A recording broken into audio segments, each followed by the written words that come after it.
Good afternoon everyone. मैं जोश कुमार स्वागत करता हूं आपका। तो आज मैं आपके साथ डिस्कशन करने जा रहा हूं CLAT 2020 career in law preparation strategy के बारे में। तो जो आपका career in law preparation of strategy है, इसके बारे में हम डिस्कशन करेंगे। ओके। तो अभी हाल ही में ही आपका ये जो 21 जून को एग्ज़ाम होने जा रहा है क्लैट का, इसका बारे में आज आपको मैं बताऊंगा कि क्या इसके फ्यूचर प्रोस्पेक्टिव हैं, कैसे इसकी प्रिपरेशन करनी चाहिए, कैसा इसका सिलेबस है और ये आपके लाइफ में एक कैसी लाइफ चेंजिंग अपॉर्चुनिटी हो सकता है। तो ज़रा डिस्कस करते हैं। उससे पहले आपको बता दूं कि एड्डा 24/7 पर 42% डिस्काउंट चल रहा है। अगर आप इसका फ़ायदा लेना चाहते हैं तो कैपिटल U191 कोड को यूज़ करिएगा और आपको इस पर 42% डिस्काउंट मिलेगा। अगर आप ऐप से डाउनलोड करके कोई भी हमारा महापैक लाइव क्लासेस टेस्ट सीरीज़ या वीडियो कोर्स या ई बुक को परचेज करते हैं तो टोटल आपको कितना परसेंट डिस्काउंट मिल जाएगा? 47% आपको डिस्काउंट मिल जाएगा। अब ये क्लैट क्या है? एक great opportunity common law admission test. जैसे इंडिया में आईआईटी होते हैं और मेडिकल कॉलेजेस होते हैं, उसी तरह इंडिया में 22 एनएलयू है जो आप यहाँ पे देख रहे होंगे। इन्हें हम बोलते हैं नेशनल लॉ यूनिवर्सिटी। ये एक तरीके से देखिएगा टॉप मोस्ट लॉ कॉलेजेस होते हैं इंडिया के, जहाँ पे जो आफ्टर 12th जो स्टूडेंट जाता है उसे पूरा एकदम ग्रूम किया जाता है कि वो आगे चल के एक अच्छा जूरिस्ट, लॉयर, जज और लीगल फील्ड में काफ़ी एक्सील कर सके। आप सभी जानते हैं लॉ एक वेरी एडमायरेबल प्रोसेस है। आज से नहीं, काफ़ी दिनों से, पिछले एशियन टाइम से भी क्या कहते हैं, लॉ को एक बहुत ही रिस्पेक्टफुल नज़र से देखा जाता है। जितने भी हमारे ग्रेट लीडर्स हुए हैं, चाहे महात्मा गांधी हों, जवाहरलाल नेहरू हों, सरदार वल्लभ भाई पटेल हों या खुद कॉन्स्टिट्यूशन के मेकर डॉक्टर भीमराव अम्बेडकर हो, सभी लॉ बैकग्राउंड से रहते हैं। तो लॉ बैकग्राउंड एक बहुत ही रिस्पेक्टेबल, बहुत ही रिस्पॉन्सिबल फेटर्निटी मानी जाती है सोसाइटी में, और इसमें एंडलेस अपॉर्चुनिटी होती है। लॉ फील्ड में जाके आप public service, social service, national service और लीगल सर्विस, चारों सर्विसेज में आप अपना पार्ट प्ले कर सकते हैं। और ध्यान रखिएगा, इसमें कोई रिटायरमेंट की एज नहीं होती है, ना ही इसमें कोई एंट्री की एज होती है। मतलब आप 50 ईयर की एज में भी लॉ कर सकते हैं और वकालत शुरू कर सकते हैं।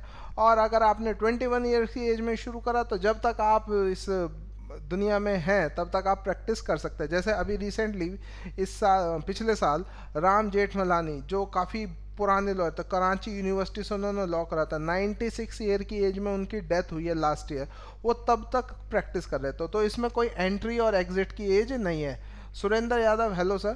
तो ये जो कॉमन लॉ एडमिशन टेस्ट है, ये आफ्टर 12th एग्ज़ाम के बाद होता है, ठीक है। तो इससे आप क्या होता है, BLLB प्रोग्राम के लिए जाते हैं। किसके लिए जाता है? BLLB के लिए। तो नेशनल लॉ यूनिवर्सिटीज़ इसे कराती है हर बार। 21 नवंबर 2019 को इसका नोटिफिकेशन आया था और 21 जून 2020 को इसका एग्ज़ाम होगा। नेशनल लॉ यूनिवर्सिटी बेंगलुरु इस बार इसका एग्जामिनेशन को कंडक्ट करेगी, जो कि 2020 में होएगा।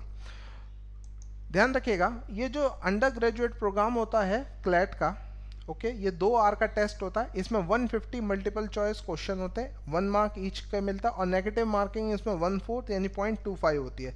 इसमें आपके 5 सब्जेक्ट्स आते हैं। इंग्लिश, जो ऐसा कि आप बैंक, SSC के लिए पढ़ते हैं, वही जो parts of speech, error, synonym हो गया, आपका फाइंड द एरर हो गया, पैसेज, क्लोज टेक्स्ट, इस पे बेस क्वेश्चंस होते हैं। Current affair including general knowledge, current affairs, famous book, famous author, famous submit, famous appointment, famous personality, और इंडिया की कुछ जनरल नॉलेज, ज्योग्राफी को, हिस्ट्री की कौन सी चीज़ कहाँ पे है, कौन सी वॉर कब हुई थी।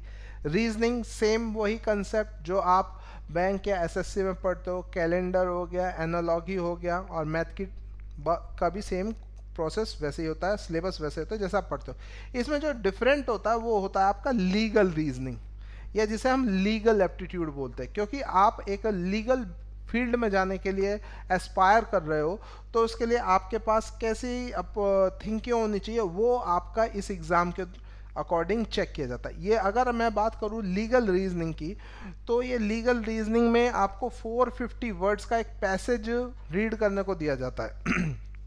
ये नहीं कि आपसे कोई कानून की चीज़ें पूछेंगे, ये कॉन्स्टिट्यूशन के बेस भी हो सकता है, या कोई भी अभी जैसे सिटीजन अमेंडमेंट एक्ट आया है इसके ऊपर, ट्रिपल तलाक के ऊपर एक पैसेज होगा, उस पैसेज को फैक्ट्स और सिचुएशन से सिनेरियो से इन्वॉल्व करके लीगल मैटर या public policy question, moral philosophy inquiry, इसके बेसिस पे आपसे क्वेश्चंस पूछाते हैं। एक्चुअली आपका देखा जाता है कि as a human being, as a natural, आपका mind legal point of view क्या रखता है बिना किसी लीगल नॉलेज के। यानी अभी तक आपने कोई स्पेशलाइज लीगल नॉलेज तो नहीं करी है, लेकिन ये जो लीगल रीजनिंग का एग्ज़ाम पेपर लिया जाता है, इसमें आपका ये चेक किया जाता है कि बिना आप नॉर्मली आपका लीगल पॉइंट ऑफ व्यू क्या होता है वो इस पे चेक किया जाता है, और उस पर आपको मार्क्स भी मिलते हैं। You will benefit from a general awareness contemporary legal, इसके लिए आपको कंटेम्प्रेरी लीगल डेवलपमेंट की आजकल हमारे यहाँ पे लीगल डेवलपमेंट क्या हो रहे हैं, कौन कौन से प्रोसेस लॉ आ रहे हैं। जैसे कि कुछ रिसेंटली आपको मैं बता देता हूँ कि उत्तर प्रदेश में अब जैसे कोरोना वायरस कोविड-19 का आपका चल रहा है, तो कोरोना वायरस इन्फेक्शन डिजीज़ में क्या हो रहा है, मेडिकल जो आपके वर्कर्स हैं या मेडिकल हेल्पर्स हैं उनके साथ मारपिटाई या असॉल्ट के केसेस आ रहे हैं। तो उत्तर प्रदेश में उस पर क्या लगा दिया गया है, नेशनल सिक्योरिटी एक्ट, कि अब अगर ऐसा कोई व्यक्ति करेगा तो उस पर नेशनल सिक्योरिटी एक्ट लगाया जाएगा। सेम यही कंडीशन सेंट्रल गवर्नमेंट ने क्या करा है, उसे डिस्प्यूट एक्ट में लाके अब ऐसा अगर कोई काम करता है जो कोविड-19 में को कर्ब करने में गवर्नमेंट की तरफ से वर्क कर रहा है, आप उसको डिस्टर्ब करते हो, उसको सर्विस करने से रोकते हो, तो उसमें अब 7 साल की सज़ा हो सकती है। तो ये लीगल पॉइंट ऑफ व्यू इस तरीके से पूछे जाते हैं। तो क्लैट का जो पेपर होता मैं ये नहीं कहता होता ईजी है, लेकिन हाँ बहुत अच्छी अपॉर्चुनिटी है, आपको उसको बिल्कुल you should try this. Okay, बिल्कुल 2015 में कर चुके हैं। इसमें एज देखी जाती है, इसमें 25 ईयर्स तक की एज में आप क्या कर सकते हैं, अप्लाई कर सकते हैं। ठीक है, इसमें आप 25 ईयर तक की एज में क्या कर सकते हैं, इस पर आप अप्लाई कर सकते हैं क्लैट अंडर ग्रेजुएट के लिए।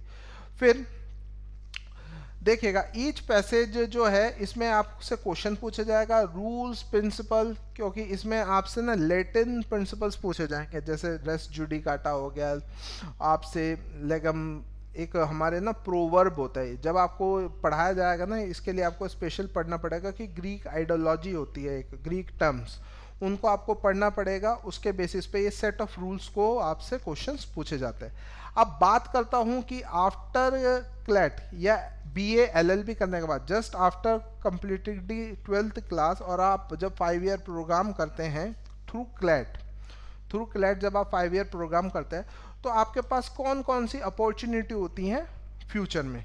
तो देखिएगा कैरियर अपॉर्चुनिटी क्लैट करने के बाद बहुत ज़्यादा। नंबर 1 आता है जुडिशरी। ठीक है, ये एक क्या कहते हैं थर्ड पिलर है अगर बात करें किसी कंट्री का। After clearing completing the law BLLB programme, आप डायरेक्टली जा सकते हैं जुडिशरी के लिए, जिसे हम जूनियर लेवल बोलते हैं। इससे आप सिविल जज बन सकते हैं। क्या बन सकते हैं, सिविल जज। अब जो जुडिशरी के एग्ज़ाम होते हैं वो सेंट्रल लेवल पे तो नहीं होता, तो पर्टिकुलर हर स्टेट का एक state level judicial entry exam होता है, जिसे हम पब्लिक सिविल जज या पीसीजे के नाम से जानते हैं। उत्तर प्रदेश, हरियाणा, दिल्ली लेता है दिल्ली जुडिशियल सर्विसेज, उत्तराखंड, सभी की ये जुडिशियल सर्विसेज का एग्ज़ाम होता है जो उस स्टेट से रिलेटेड पब्लिक सर्विस कमीशन लेता है। इससे आप उस स्टेट में क्या लगता है, सिविल जज, और फिर बाद में प्रमोशन होते होते आप सिविल जुडिशियल मजिस्ट्रेट यानी सीजेएम तक पहुंच सकते हैं। ये काफ़ी हाई लेवल का एग्ज़ाम होता है, इसमें आपका high level of knowledge of law मांगा जाता है कि आपके पास लॉ की अच्छी नॉलेज होनी चाहिए। ओके, हाँ बिल्कुल, कट ऑफ के लिए अच्छे कॉलेज चाहिए। बिल्कुल, इसमें यह है कि क्लैट में जितना अच्छा कट ऑफ आएगा उतना ही आपको अपॉर्चुनिटी मिलेगी। और ध्यान से रखिए क्लैट का जो स्कोर कार्ड होता है वो आपके प्राइवेट कॉलेजेस में भी चलता है, जैसे एमआईटी हो गया और दूसरे अदर कॉलेजेस हो गए। फिर उसके बाद अगर आप सिविल सर्विसेज का एग्ज़ाम देते हो तो सिविल सर्विसेज में आता है Indian corporate law services. Okay, इसमें भी आप जा सकते हैं after completing the BLLB.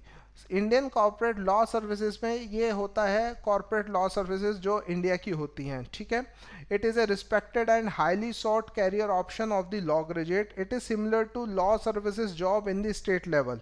Okay. जैसे स्टेट लेवल में लॉ सर्विसेज जॉब होती है, ये सिंपल क्या होता है, सेंट्रल गवर्नमेंट में होती है, Indian corporate law services, but इसके लिए आपको किसके थ्रू जाना होता है, सिविल सर्विसेज एग्जामिनेशन के थ्रू जाना होता है। फिर आगे बढ़ते हैं, आपके पास ये बहुत ही मतलब क्या कहते हैं, मेरे हिसाब से as a my point of view सबसे परफेक्ट जॉब होती है असिस्टेंट प्रोसिक्यूशन ऑफिसर, सरकारी वकील इसे हम बोलते हैं हिंदी में, ठीक है।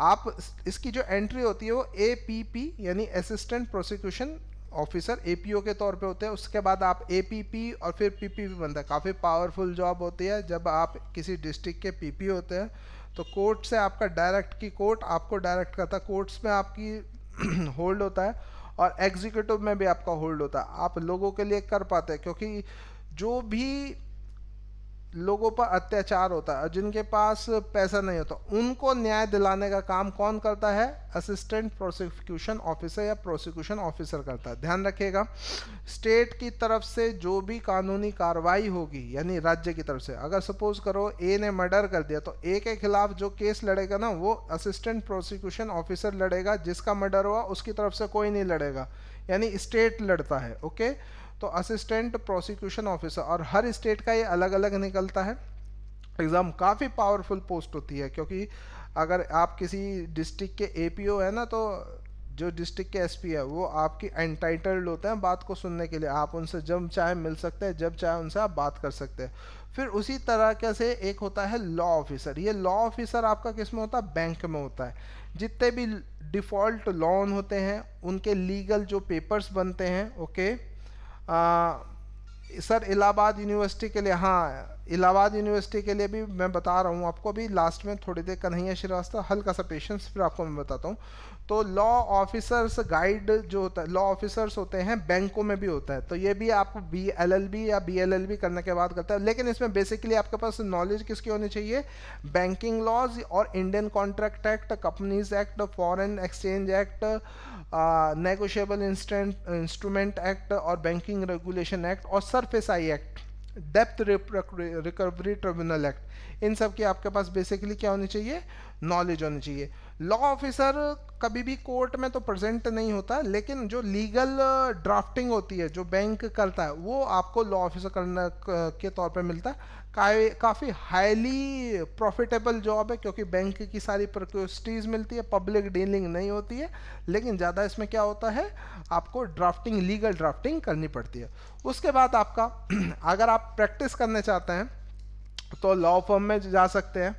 लॉ फर्म में इनिशिएट करके आपको, क्योंकि सीधा तो कोई अब एकदम कोई पैदा होते तो वकील नहीं बन जाता, तो लॉ फर्म एक तरीके से नर्सरी का काम करता है कि जिसमें जाके आप लीगलिटी को समझते हैं कि कैसे लॉयर बना जाता है, उसके सारे अपने स्किल्स को आप अंडरस्टैंड करते हैं, फिर बाद में टाइम टू टाइम उसे शार्प करके एक बहुत ही ब्राइट लॉयर बनते हैं। जैसे हमारे अरुण जेटली हुआ करते थे, मेरी नज़र में स्वर्गीय अरुण जेटली बहुत ही ज़बरदस्त लॉयर थे। कभी आप उनके अगर उनके आर्गुमेंट सुना करते कोर्ट में तो बहुत ज़बरदस्त, बहुत ही मतलब फर्स्ट क्लास बोलते थे। तो लॉयर का ये होता। फिर आप लॉ प्रोफेसर या लेक्चरर भी इसके अकॉर्डिंग बन सकते हैं थ्रू क्लेट। फिर कॉर्पोरेट सेक्टर जॉब आज की डेट में क्या है, साइबर लॉज, क्योंकि एक्सपेंड कर रहा है, साइबर लॉज हो गया, कॉर्पोरेट लॉज हो गया, इंडस्ट्रियल लॉज हो गया, लेबर लॉज हो गया, तो पब्लिक सेक्टर यूनिट PSU हो गया या MNC हो गया या बैंक हो गया, तो सारी जगह लॉ की जो रिक्वायरमेंट होती है ना, लॉयर्स की रिक्वायरमेंट हर जगह होती है अलग अलग। ये नहीं कि लॉयर जहाँ होगा जहाँ पर झगड़ा होगा, कई जगह लीगल फ्रेमवर्क करना पड़ता है, कॉन्ट्रैक्ट्स बनाने पड़ते हैं अपने एम्प्लॉयज़ को रेगुलेट करने के लिए, कुछ रेगुलेशंस बनाने पड़ते हैं, कहीं पे आपने किसी को लोन दिया है तो उससे रिकवर करने के लिए, तो इस तरीके का होता है। तो कॉर्पोरेट सेक्टर जॉब्स में भी लॉ का एक बहुत अच्छा फील्ड है। अब आप बात कर रहे थे कि सर मैं इलाहाबाद के लिए प्रिपरेशन कर रहा हूँ तो क्या पढ़ूँ, तो देखो सिंपल करंट अफेयर्स पे पूरा ध्यान रखो, ठीक है, करंट अफेयर्स पे पूरा ध्यान रखो, और साथ ही साथ जो मैंने आपको बताया है लैटिन जुडिशियल टर्म्स जो होते हैं, लैटिन और ग्रीक जुडिशियल टर्म्स होते हैं, इसको जरूर देखो। इम्पॉर्टेंट कोर्ट केसेस, क्योंकि कई बार सिंपल एग्जाम में पूछ लिया जाता है कि फला फला जो केस है उसमें पार्टीज़ का क्या नाम आता है, तो इम्पॉर्टेंट कोर्ट केसेस को भी आपको याद होना चाहिए, उसके बारे में आपको जानकारी होनी चाहिए, ठीक है। और दूसरी चीज़ ये है कि प्रैक्टिस पेपर करो। आप प्रैक्टिस पेपर आप कहाँ से करोगे, तो अड्डा 24/7 आपके लिए 10 फुल मॉक टेस्ट लाया है, ठीक है। 10 फुल मॉक टेस्ट लाया है, इससे आप क्या कर सकते हैं, प्रैक्टिस कर सकते हैं। जो पूरे हमारी जो स्पेशलाइज जो क्लैट की फैकल्टी हैं उनके द्वारा ये प्रिपेयर किया गया है, क्लैट का 2020 का ऑनलाइन टेस्ट। ये आपको इलाहाबाद, एलसेट और जो दिल्ली का होता है एग्ज़ाम क्लैट का, उसमें भी आपको ये बेनिफिशियल रहेगा। ये पूरा उसी पे स्पेशलाइज करके बना है